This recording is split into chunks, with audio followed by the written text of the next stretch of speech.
How do you bridge the gap between being a complete beginner and not being able to read anything, and then doing what I did, which is to learn Italian in 90 days through reading? Good morning, everybody. Welcome back to the Story Learning Podcast. Let's get right into it. Today, we got a question from Tony. Hey, Ollie. My name's Tony Giordano. I'm in the U.S. I noticed you said on a recent podcast, or one I saw recently, that your beginner storybooks are not actually for total beginners. And your book pops up when I search the internet for total beginner readers. What do you suggest for total beginners, totally beginning Italian to read? And I guess to watch too.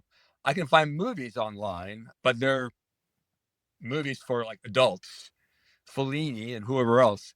So, what do you suggest for total beginners, content for reading, listening, and watching?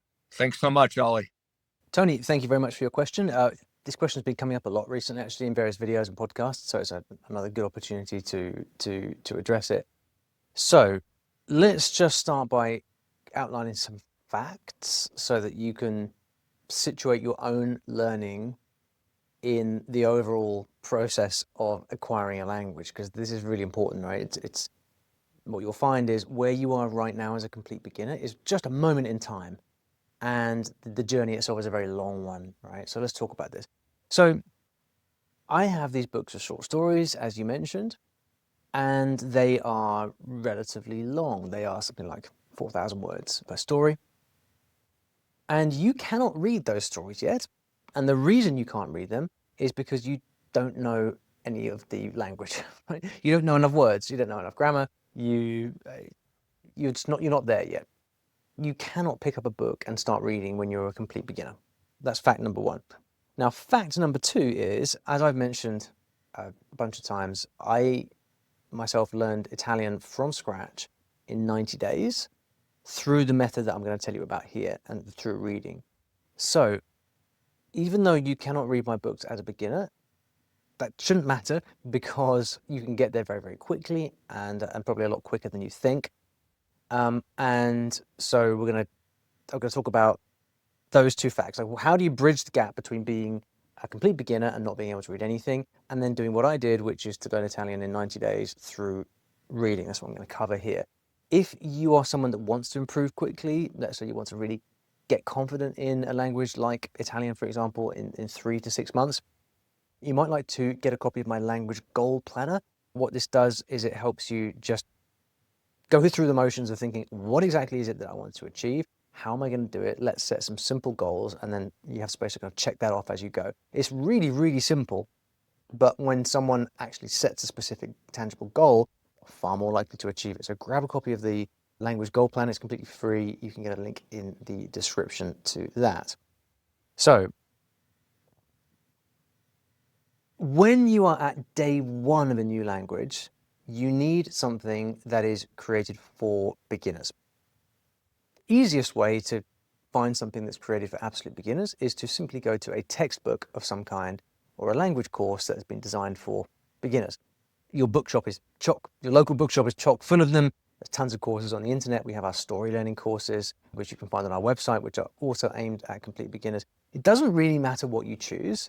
What I normally say to people is find a book or a textbook or a method or a course that speaks to you in some way, make a choice and get started. And then what I suggest is that you just work your way through that textbook or course from beginning to end as quickly and efficiently as possible.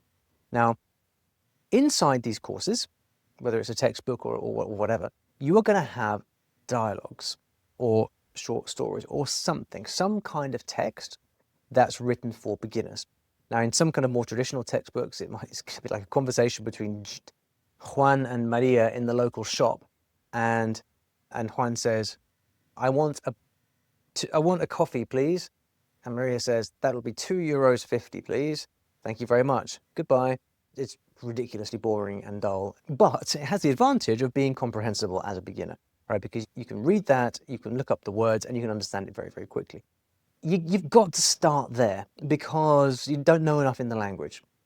I would argue that a beginner program that actually includes some simple stories, like the way that we do things at StoryLearning, is better because it's more interesting. and it gives you more to work with. But it really doesn't matter. You just want to find your textbook or your course that has short dialogues or stories included with explanations and just work your way through it. All right. I generally don't spend much time doing all of the exercises. I definitely don't spend a lot of time trying to memorize the grammar rules. I'm mostly just interested in the content, right? Those stories, those dialogues. I'm reading them, I'm listening to them, I'm looking at the explanations, I'm figuring out what it is. And then over the course of a few weeks, what happens is you start to recognize the most important, most frequent 200-300 words in the language. Right now, when I learned Italian, there's videos of this, of the whole project that I did on YouTube. I basically made a video every week updating on my progress. We'll put a link to that in the description as well, in case you want to check that out. So when I did that, and it's important to say that I wasn't starting from linguistic scratch. You know, I already spoke some Spanish and Portuguese and French, undoubtedly an advantage. But the thing is, when you know other Romance languages, you've still got the difficulty in many ways is actually keeping this new language separate.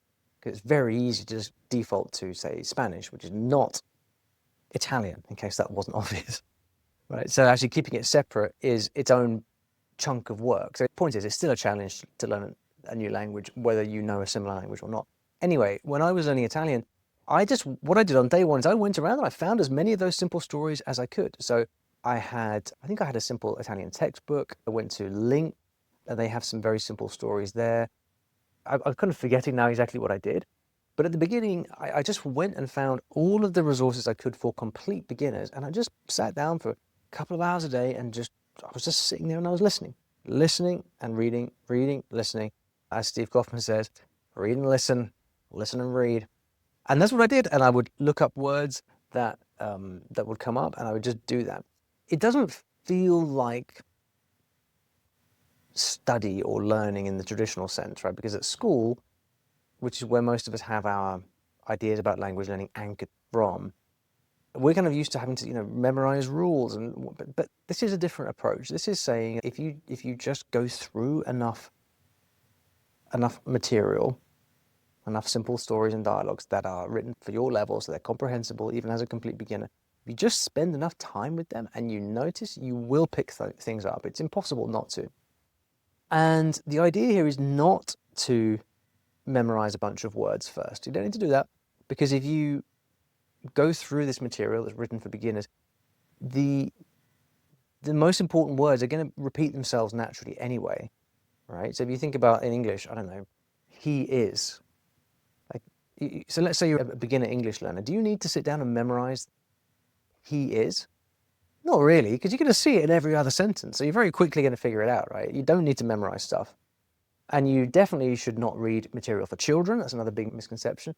Because I don't know if you've read a children's book recently, but it's going to be something along the lines of the hungry caterpillar burrowed underneath the flower bed and then was picked off by a bird. I don't know.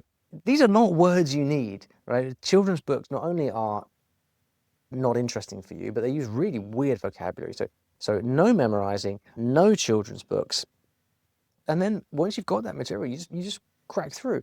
Now, when I was doing my Italian project, honestly, after a week of doing that kind of basic reading for, a couple of hours a day, I was already able to pick up a book of Italian short stories that were written for beginners and make my way through those.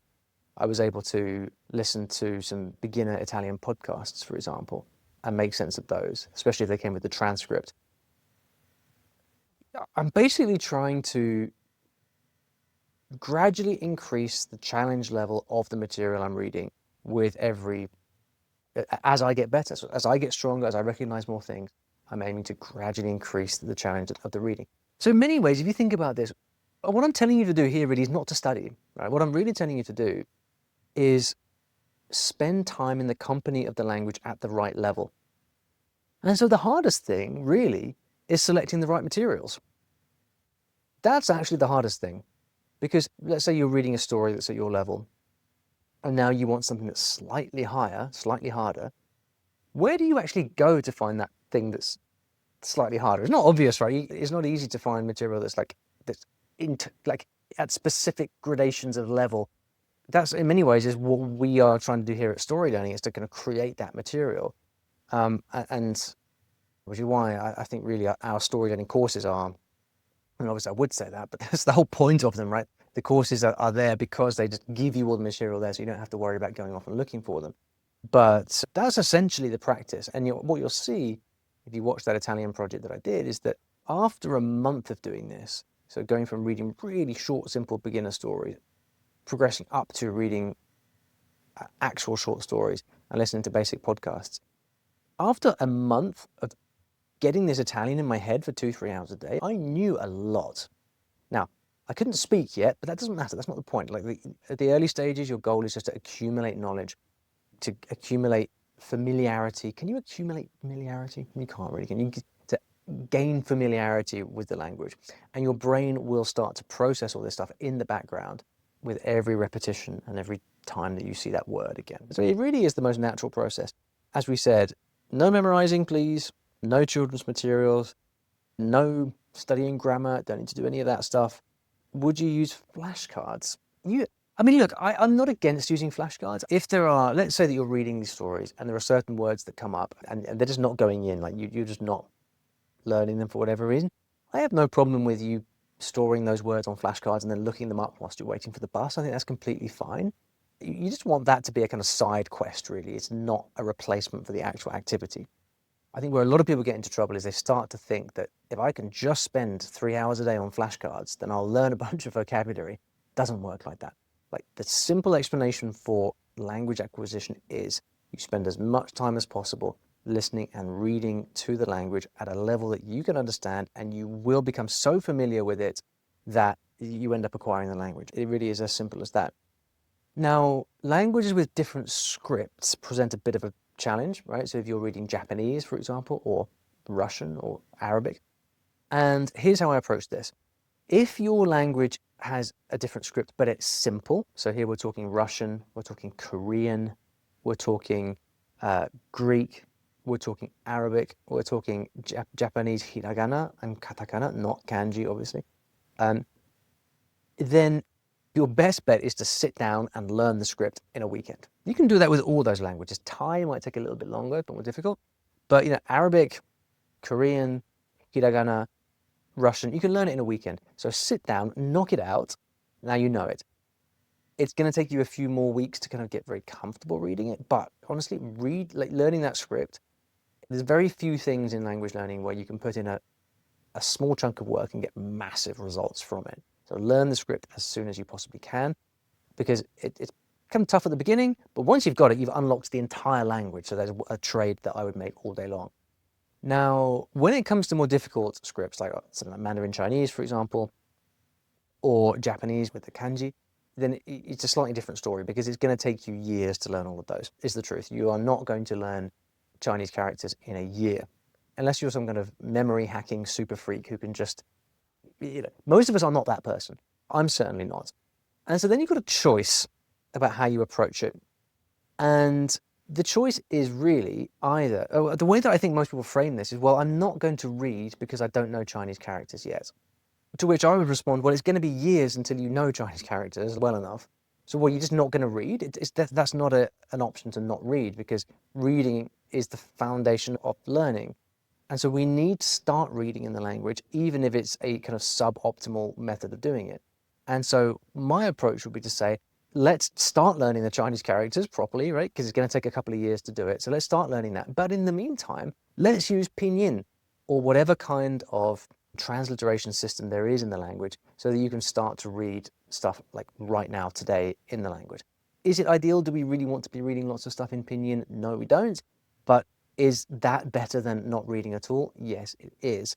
And what you'll find is that if you are kind of then doing your proper study of the script in parallel, then over the course of a couple of years, it will all come together and you'll be way ahead, way further ahead than if you had not spent any time reading at all. And then in terms of my books, because that's what is being asked here in the question from Tony, really, how do you know you're ready? You know you're ready when you can pick up the book, read one of the stories, and follow the gist of what's going on.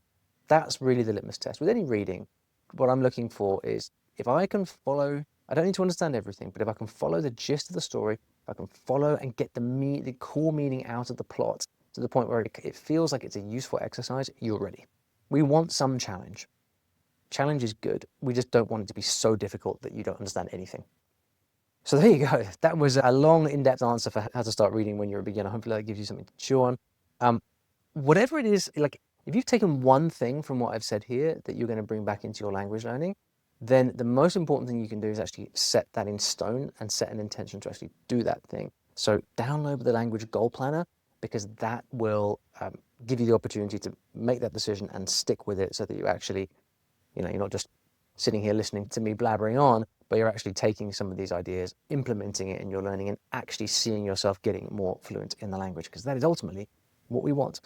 Thanks for listening. I'll see you back in the next episode of the podcast.